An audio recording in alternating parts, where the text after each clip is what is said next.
पतंजलि शर्मा जी, जयपुर से। राधे राधे। महाराज जी, आपके चरणों में कोटि कोटि प्रणाम।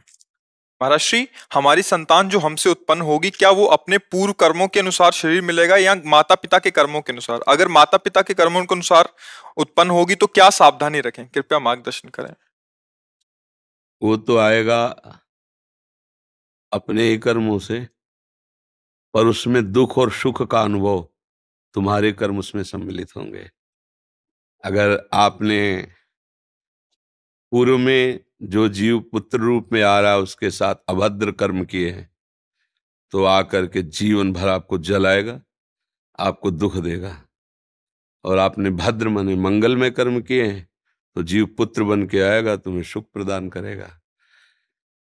अब यदि इस समय भजन कर लो भगवान का, तो तुम उसके भी भाग्य को बदल सकते हो और अपने भी भाग्य को बदल सकते हो। ये भजन ही एक ऐसा कर्म है जो सब सुधार देता है। मार्कंडेय ऋषि के पिता महाराज मृकंड ने देखा, बहुत ज्योतिषाचार्य थे, कि 5 वर्ष में मेरे पुत्र की आयु खत्म है, मर जाएगा। बड़ी चिंता हुई कि जीवन भर भजन करते रहे, तपस्या की। पहले प्राय हम सब ऋषियों की ही संतान हैं, रहते गृहस्थ में थे, पर पूर्ण ऋषि तपस्वी मुनियों की तरह हम सब ऋषियों की संतान हैं। जब गोत्र पूछा जाए तो देखो नहीं बोलते भरद्वाज गोत्र, याज्ञवल्क, गार, हम सब ऋषियों की संतानें हैं। हाँ, तो उन्होंने को लगा कि कैसे क्या कर सकते हैं कि 5 वर्ष के बाद ये बालक जीवित बना रहे। अब पिता का कर्म शुरू हो रहा है। पूर्व संयोग इतने ही वर्ष का था, अब उनका नया कर्म काम कर रहा है। उन्होंने विचार किया, भगवान के भक्तों और संतों में विशेष सामर्थ्य है। यदि संतों को साष्टांग दंडवत करे और संतों का आशीर्वाद मिले, तो मैं इसे मृत्यु से भी बचा सकता हूं। उनको पता था, उनकी श्रद्धा थी, उनकी भावना थी।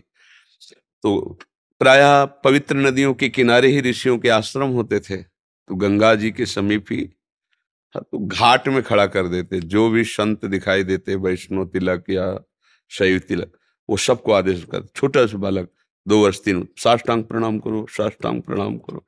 उनकी सेवा यही थी, प्रसाद पाओ और जाके घाट में खड़े हो, जो भी संत दिखाई दे साष्टांग प्रणाम करो।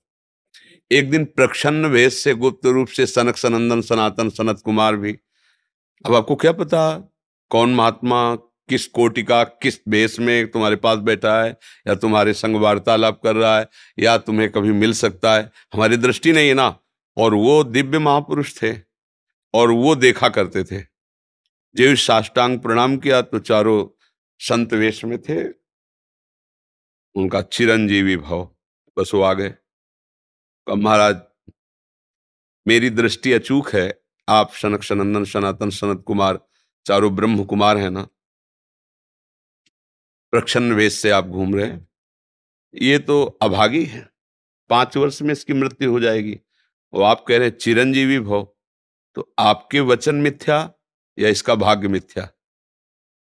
इसी इसी बात में बैठे थे कि कोई ना कोई महापुरुष जब फंसेगा तो ये भाग्य को मिटा सकता है, साधारण थोड़ी मिटा पाता है, महापुरुष ही मिटा पाता है, उसमें सामर्थ्य होती है। तो उनका ठीक है, चिरंजीवी तो रहेगा ही। तुम्हारी ज्योतिष से तुमको पता है किस मिनट में किस सेकंड में मृत्यु होगी। उस दिन प्रातः से लेकर के और मृत्यु समय तक भगवान शिव के मंदिर में शिव का आलिंगन करके इसे बैठाल देना, बस फिर और हम देख लेंगे। ऐसा ही किया। चारों ब्रह्म कुमार दरवाजे पे खड़े हो गए। तो ऐसे पुरुषों के पास यमदूत नहीं आते, साक्षात धर्मराज आते हैं। धर्मराज ने देखा सनक सनंदन सनातन सनत कुमार, तो उनका इस जीव का समय हो रहा है, आप आदेश करें तो मैं इसे ले जाऊं। बोले मैंने तो चिरंजीवी भव कहा है। बोले ब्रह्मा के आप पुत्र हैं, ब्रह्मा के द्वारा ही विधान किया जाता है। तो इतनी वार्ता हो ही रही थी कि भगवान शंकर प्रकट हो गए। उनका कि कुछ बदलना नहीं है, 5 वर्ष की आयु ना, हाँ 5 वर्ष ही रहे, मेरी आयु के 5 वर्ष रहे। भगवान ब्रह्मा जी एक सुई लेकर के ऐसे कमल में छेदे थे, आका 1 वर्ष हो जाता है। वो क्रम जब समय का नहीं, जैसे उत्तरायण दक्षिणायन, देवताओं के दिन रात, ब्रह्मा जी का दिव्य 100 वर्ष का जो आयु का विवरण है ना, उसको जब पढ़ो तो होश खराब हो जाएगी। एक दिन में 74 मनु बदल जाते हैं, इंद्र बदल जाते हैं एक दिन में। और भगवान का समय, वो जो ब्रह्मा जी का समय, निमेष, पलक झपकना, इतना, इतने ब्रह्मा की पूरी आयु हो गई। 5 वर्ष उनके, आज तक मार्कंडेय जी जीवित है, उनको चिरंजीवी ऋषि कहा गया है मार्कंडेय जी का। अगर पिता भगवान का भजन करे तो अपने भाग्य और पुत्र के भी भाग्य को बदल कर जैसा चाहे वैसा कर सकता है। भावी मेट सके त्रिपुरारी। अगर भजन बल है तो फिर आनंद ही आनंद है, नहीं तो दोनों के कर्म संयोग से ही संयोग बनता है। तो तुम्हारे लो पुत्र रूप में आ रहा है। अभी हमारा आपका पूर्व जन्म का कोई संयोग तो आपको देखते ही चिढ़ पैदा हो जाएगी। आप ऐसे वचन बोलेंगे कि मेरा हृदय जलने लगे, लगे ये आदमी क्यों आया हमारे सामने। वो हमारा कर्म है जो आपको भी जला रहा है, मेरे को भी जला रहा है, दोनों में द्वेष पैदा कर रहा है। और अगर अच्छा देखते ही ऐसा लगा कि मानो हमने बहुत समय से अपने प्रियजन को बाद में देख, ऐसा लगता है ये तो हमारे बहुत प्रिय, और देखकर आनंद है, आप जाओगे खुशी हुई, हमारे खुशी हुई, क्या हुआ। कर्म ही सबको दुख सुख देता है और कुछ नहीं। अगर कर्म को कोई मिटा सकता है तो भगवान का भजन मिटा सकता है, दूसरा नहीं। खूब प्रभु का आश्रय लेकर के उनकी लीला गायन करो, नाम जप करो, सब ठीक हो जाएगा।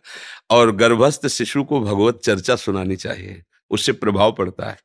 जैसे माँ गर्भवती है तो चाहिए कि स्वयं स्वाध्याय करे, या फिर परिवार के जन कथा कह रहे हो, चुपचाप शांति से बैठ के सुने और नाम जप करे, तो गर्भस्थ शिशु पर उसका प्रभाव पड़ता है। जैसे प्रहलाद जी जब कयाधु जी के गर्भ में थे तो नारद जी अपने आश्रम में लेकर के उनको भी भगवत चर्चा भक्ति का उपदेश किया, तो ऐसे महान भागवत 5 वर्ष में विश्व विजेता हिरण्यकश्यप को परास्त कर दिया। 5 वर्ष की आयु प्रहलाद जी की है और विश्व शक्ति संपन्न हिरण्यकश्यप परास्त कर दिया। अभिमन्यु जी गर्भ में ही थे, चक्रव्यूह का भेदन की क्रिया बताई, तो 6 द्वार भेदने की क्रिया तक वो जगती रही, 7वें में सो गई। तो फिर वो मतलब गर्भस्थ शिशु पर बाहरी चर्चा का प्रभाव पड़ता है, बाहरी आचरण का प्रभाव पड़ता है। यदि हम नाम कीर्तन, भगवत चर्चा, भगवत कथा वार्ता, तो उसमें भक्ति का अंकुरण हो जाएगा, गर्भस्थ शिशु में उसका प्रभाव पड़ जाएगा।